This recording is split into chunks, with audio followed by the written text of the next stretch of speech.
আগামীকালকে যেহেতু শাওয়াল মাসের 1 তারিখ ঈদুল ফিতর, এই জন্য ঈদুল ফিতরের দিনে কিছু সুন্নত আছে ঈদুল ফিতরকে কেন্দ্র করে, যে সুন্নতটা আমাদের মধ্যে আমরা সারা বছরে একবার আসে, এই জন্য এরকম আলোচনা হয় না, আমরা এরকম মনেও থাকে না। এই জন্য ঈদুল ফিতরের গুরুত্বপূর্ণ কয়েকটা সুন্নত। 1 নম্বর সুন্নত হলো যে ঈদের দিন ফজরের নামাজ আগে ঘুম থেকে ওঠা।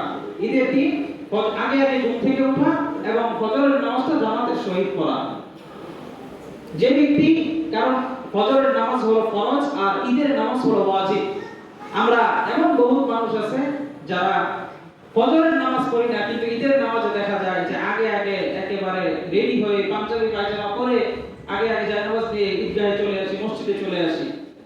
এখন আমি ফজরের নামাজ পড়লাম না, যেটা ফরজ ছিল ওয়াজিবের নামাজ জন্য আগে আসলাম, তাহলে এই ব্যক্তিটাই সারাদিন সে, কারণ ফজরের নামাজের ব্যাপারে হাদিসের মধ্যে আছে মান সাল্লা সালাতাল ফাজরি ফাহুয়া ফি যিম্মাতিল্লাহ, যে ব্যক্তি ফজরের নামাজ পড়বে সে সারাদিন আল্লাহ তাআলার জিম্মায় থাকবে।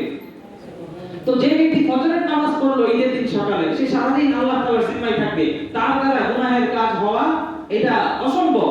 আর যে ব্যক্তি ফজরের নামাজ পড়লো না, সে যেহেতু আল্লাহ তাআলার জিম্মায় থাকবে না, আল্লাহ তাআলার জিম্মায় না থাকলে থাকবে হলো শয়তানের জিম্মায়, তাহলে ওই ব্যক্তির দ্বারাই সারাদিন যত অপকর্ম আছে, এই রোজার মাস 1 মাস শয়তান বন্দী থাকার পর এই ঈদের দিন শয়তান কাঁচা কাফারা আদায় করে সব মিলিয়ে একবারে যারা ফজরের নামাজ পড়ে তারা গুনাহের কাজ করে।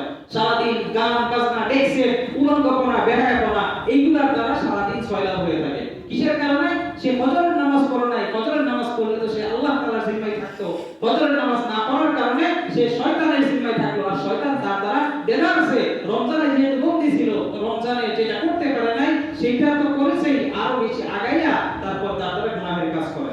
এই জন্য আমরা ঈদের দিন সকালবেলা সকাল আমাদের ঘুম থেকে উঠে ফজরের নামাজটা মসজিদে আদায় করব, এবং সম্ভব হলে দীর্ঘ 11 মাস আমরা সেহরি খেয়েছি, তাহাজ্জুদের নামাজ পড়েছি, ওই দিনও আমরা আগামীকালকেও তাহাজ্জুদের নামাজ পড়ার চেষ্টা করব। 2 নাম্বার আমল হলো ঈদের দিনে আমরা সকলে তাকবীরে তাশরিক পড়ি। হলো কুরবানির ঈদের সময়, ঈদুল আজহার সময় তাকবীরে তাশরিক পড়তে হয়, কিন্তু এই শাওয়াল মাসের চাঁদ যখন উঠবে, এই রমজানুল মুবারক শেষ হয়ে আজকে সন্ধ্যায় যখন শাওয়াল মাসের চাঁদ উঠবে, এরপরও আমরা তাকবীরে তাশরিক আল্লাহু আকবার লা ইলাহা ইল্লাল্লাহু আল্লাহু আকবার ওয়ালিল্লাহিল হামদ, এই তাকবীরটা আমরা পড়ব। এটা জোরে জোরে উচ্চ আওয়াজে পড়ার দরকার নাই। শাওয়াল মাসের চাঁদ ওঠার থেকে নিয়ে, অর্থাৎ আজকে সন্ধ্যার পর থেকে নিয়ে আগামীকালকে ঈদের নামাজ পড়ার পূর্ব পর্যন্ত আমরা এই তাকবীরটা পড়তে থাকবো। যখন সুযোগ হয় আমি এই নফল তাকবীরটা পড়তে থাকবো। এটা হলো আল্লাহ তাআলা বরত্ব প্রকাশ করা, যে আল্লাহ তাআলা এই রমজানকে আমাদের গুনাহসমূহকে maaf করে দিয়েছেন, এই জন্য এই তাকবীরটা আমরা বেশি বেশি পড়ব। 3 নাম্বার কাজ হলো সদকাতুল ফিতর। এই ঈদকে নাম করাই হয়েছে, ঈদের নাম হলো ঈদুল ফিতর। আমরা যেটাকে ফিতরা বলেছি, আলোচনা হয়েছে গত জুমায়, আমরা এই সদকাতুল ফিতরটা আদায় করে দিব। যেটা আমরা সমাজে যেটা আদায় করি, দেখা যায় আমরা কিছু নতুন টাকা অথবা কিছু টাকা ভর্তি করে নিয়ে আসি, ঈদের নামাজ থেকে যখন যাই, ফকিররা দরিদ্ররা তারা রাস্তার পাশে বসে থাকে, আর আমি সবাইকে কিছু টাকা করে দিয়ে গেলাম, এটা দ্বারা আমার দানের সওয়াব হবে, কিন্তু সদকায়ে ফিতরের যে ভিন্ন একটা সওয়াব ছিল এটা আদায় হবে না। সদকায়ে ফিতর দেওয়া হয়েছে হলো যারা গরিব দুস্থ অসহায় আছে, তারা যেন একটু খরচ করে সেমাই কিনতে পারে বা যে কোনো কিছু কিনে তারা যেন ঈদের আনন্দের মধ্যে শরীক হতে পারে, এই জন্য হলো এই সদকায়ে ফিতর। আরেকটা হলো রোজার কাফারা স্বরূপ। এই জন্য আমরা এই সদকায়ে ফিতর আজকে এবং কালকে ঈদের নামাজে যাওয়ার আগে আমরা এই সদকায়ে ফিতরটা আদায় করে দিব, যেটা সর্বনিম্ন পরিমাণ এই বছর আমাদের ইসলামী ফাউন্ডেশন থেকে নির্ধারণ করা হয়েছে 110 টাকা, সর্বোচ্চ 2800 টাকা, এর মাঝখানে আরো 3টা আছে, এটা আমরা জানি, এবং যারা আদায় করি না তারা কালকে ঈদের নামাজের আগে আমরা এটা আদায় করে দিব। 4 নাম্বার ঈদের দিনের সুন্নাত হলো সকাল সকাল গোসল করা। 5 নাম্বার কাজ হলো আমি আমার কাপড়ের মধ্যে, আমার পোশাকের মধ্যে যেটা উত্তম পোশাক আছে ওইটা পরিধান করা। নতুন পোশাক পরিধান করা সুন্নাত না। আমার 3টা পোশাক থাকলে 3টা পুরাতন পোশাক, এর মধ্যে যেটা ভালো ওইটা আমার একটু পরিষ্কার করে পরিচ্ছন্ন করে পরা, অর্থাৎ উত্তম পোশাক পরা। 6 নাম্বার কাজ হলো আতর ব্যবহার করা। আমরা অনেকেই আতর ব্যবহার করি, কিন্তু বিশেষভাবে এটা ঈদের দিনের সুন্নাত।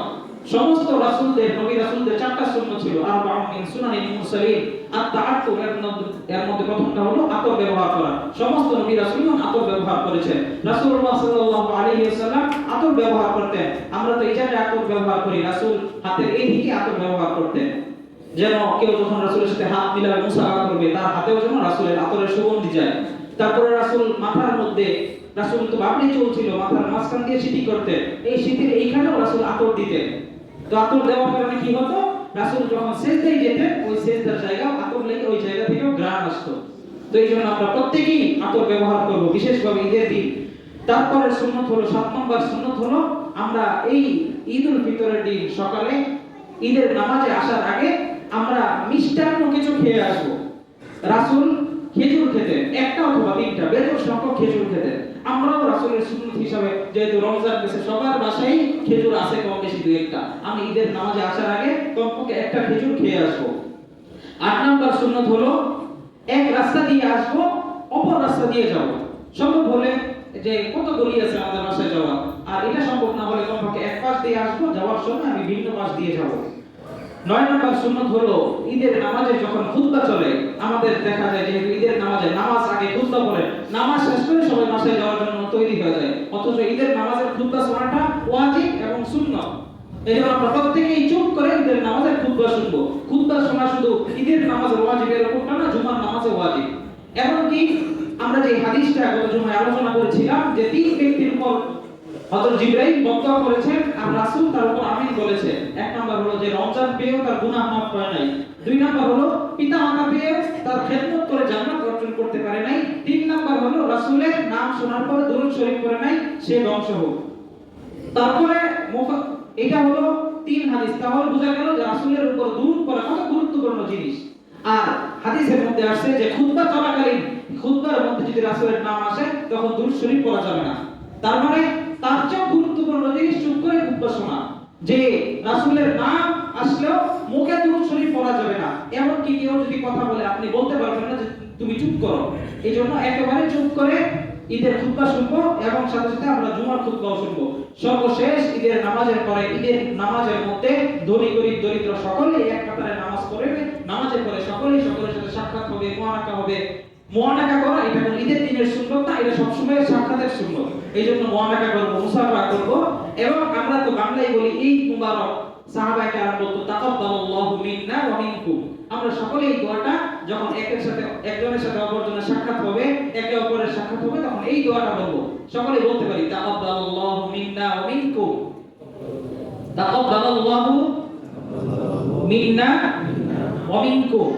ঈদ মুবারক বলে এটা আমাদের বাংলা ভাষায় বা ইংরেজি যেটাই হোক, তাকাব্বালাল্লাহু মিন্না ওয়া মিনকুম এটা হলো সাহাবাদের ভাষা। আরবি ভাষায় সাহাবারা একে অপরের সাথে ঈদের দিন, ঈদের আগে খুশি বিনিময় করতেন এই বাক্যটা বলে, তাকাব্বালাল্লাহু মিন্না ওয়া মিনকুম। আল্লাহ তাআলা আমাদের সবাইকে যে কথাগুলো বলা হলো ওই কথার উপর পরিপূর্ণ আমল করার তৌফিক দান করুন। এবং সর্বশেষ কথা হলো, আমাদের